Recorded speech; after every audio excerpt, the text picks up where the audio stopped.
Hilmar Snær missti annan fótinn þegar hann var 8 ára en hefur aldrei látið það trufla sig við íþróttaiðkun sína. Hann keppti til dæmis á 2 vetrarólympíumótum fatlaðra á skíðum en nú á golfið hugans allan.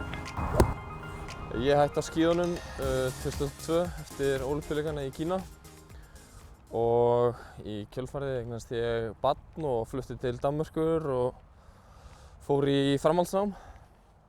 Svo núna er það bara komið að golfinu, komið á fullt í það og sinna því með fullum fókus.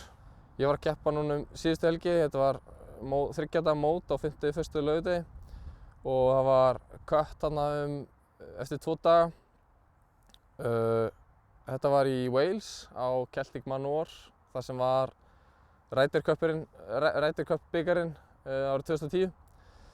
Þannig að maður var þarna á þvílíkt flottum velli að spila, það var mjög gaman.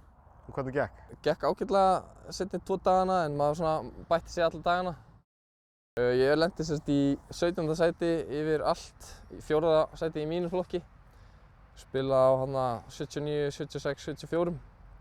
Það er mikið svigrúm til að bæta sig og maður þarf að gera það núna.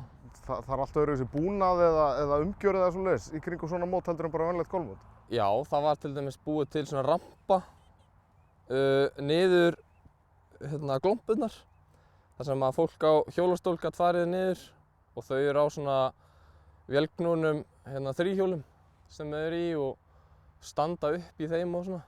Það er mjög gaman að sjá. En þessi mót, hvað gera þau fyrir þig að geta farið á þennan túr og svona?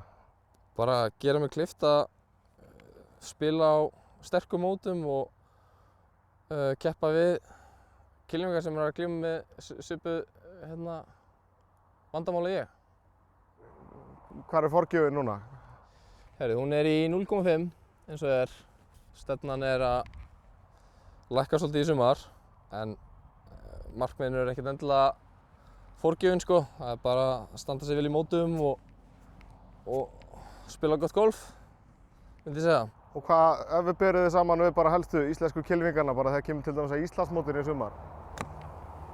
Það átti að geta keppt efstu sætin?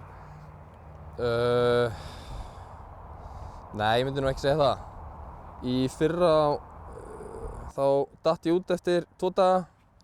Missti ég köttið með 1 höggi minni mig. En það